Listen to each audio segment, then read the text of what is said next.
Hey, Seven Hills Middle Schoolers.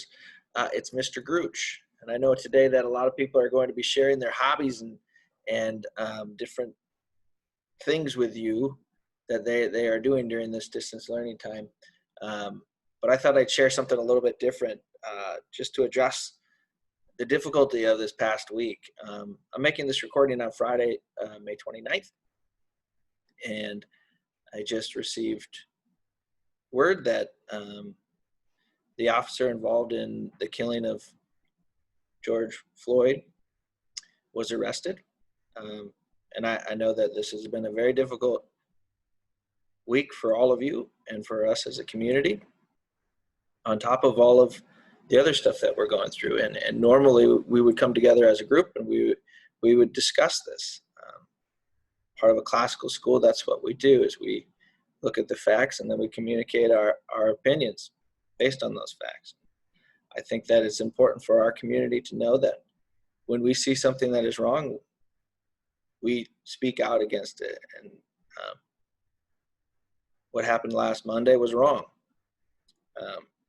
And one thing that I do when I can't make sense of the world is I sometimes look for people that are smarter than me. I don't have to look too far sometimes, but look what they've done in similar situations. I'm a history teacher, and you know that, and I always will be. One book that I've been thumbing through over the last, I don't know, few months. It's taken me forever to read this, but this is Martin Luther King's his collection of his writings and his speeches. It's called Testament of Hope, and I don't think you could find a better example of a classical scholar than Martin Luther King. Dr. King used his words better than just about any other human that has ever lived. And so I was looking for something to read to you to kind of give you hope or make sense of what is seemingly impossible to make sense of right now. And I want you to know that your community of teachers and the community of parents, we all support what we do here. And we really feel strongly that we are preparing each one of you for the next level. And it doesn't matter where you come from or what you look like. And so today I'd like to share a speech that Dr. King gave in 1959. Here's a little bit of background. It's called The Speech Before the Youth March for Integrated Schools. So in 1959, just to put that in perspective, I know that it seems like forever ago, but my parents were 8. So my parents were about the same age as my son when this speech took place. That's not ancient history. It's history, but it's not ancient history. On 18th of April, 1959, Dr. King, along with several other civil rights leaders, including Daisy Bates, Harry Belafonte, A. Philip Randolph, Jackie Robinson, and Roy Wilkins, probably heard of him, spoke before 26,000 Black high school and college students who had come to the nation's capital to demonstrate their support for the 1954 Supreme Court decision against racial segregation of the nation's public schools. This was the second consecutive year that such march was held. The first march with 10,000 students was held on 25th of October in 1958. Liberal Senator Paul Douglas from Illinois had text of the march's speech is placed in congressional record. So I'm going to read the speech that Dr. King gave to those students. I think it's fitting during this time, and I think that it's appropriate for us to celebrate his work. I'm going to make one slight change. There's language that he uses as a Black man in 1959 that's really appropriate for him to use, and it doesn't feel comfortable for me to use. So just putting that out there is to give him credit for what he actually wrote. Here we go. As I stand here and look upon the thousands of Black faces and the thousands of white faces intermingled like waters of a river, I see only one face, the face of the future. Yes, as I gaze upon the great historical assembly, this unprecedented gathering of young people, I cannot help thinking that 100 years from now, the historians will be calling this not the Beat generation, but the generation of integration. The fact that thousands of you came here to Washington and that thousands more signed your petition proves that this generation will not take no for an answer, will not double talk for an answer, will not take gradualism for an answer. It proves that the only answer you will settle for is total desegregation and total equality now. I know of no words eloquent enough to express the deep meaning, the great power, the unconquerable spirit back of this inspiring, original, unique American march of young people. Nothing like it has ever happened in the history of our nation. Nothing, that is, except for the last youth march.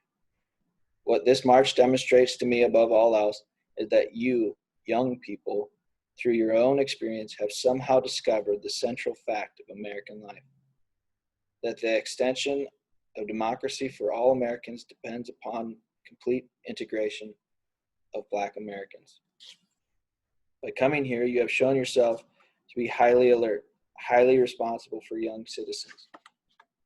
And very soon, the area of your responsibility will increase, for you will begin to exercise your greatest privilege as an American, the right to vote. Of course, you will have no difficulty exercising this privilege if you are white. But I wonder if you can understand what it feels like to be a Black living in the South, where by attempting to exercise this right, you may be taking your life in your hands. The denial of the vote not only deprives the Black of his constitutional rights, but what is even worse, it degrades him as a human being. Yet, even this degradation, which is only one of many humiliations of everyday life, is losing its ability to degrade. For the Southern Black is learning to transform his degradation into resistance, nonviolent resistance, and by doing, he is not only achieving his dignity as a human being, he is also helping to advance democracy in the South. This is why my colleagues and I in the Southern Leadership Conference are giving our major attention to campaign to increase the registration of Black voters in the South to 3 million. Do you realize what would happen if in this country, if we were to gain 3 million Southern Black votes?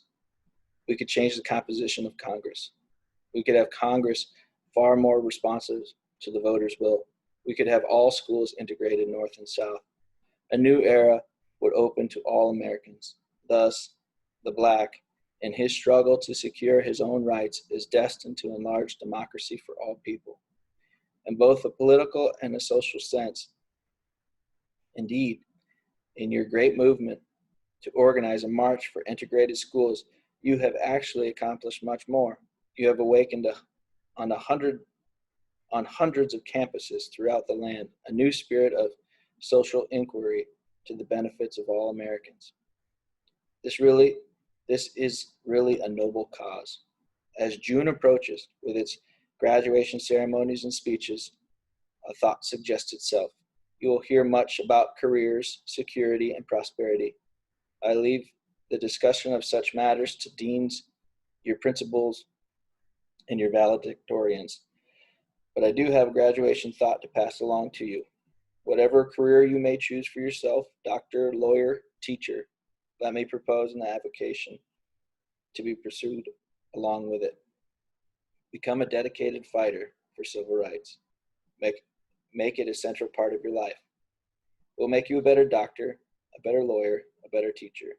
It will enrich your spirit as nothing else possibly can.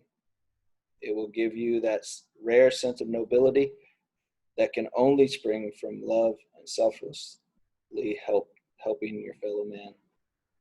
Make a career of humanity. Commit yourself to noble struggle for equal rights. You will make a greater person of yourself, a greater nation of your country, and a finer world to live in. That's it. If you want to borrow the book, let me know. If you want to talk, let's talk. Take care.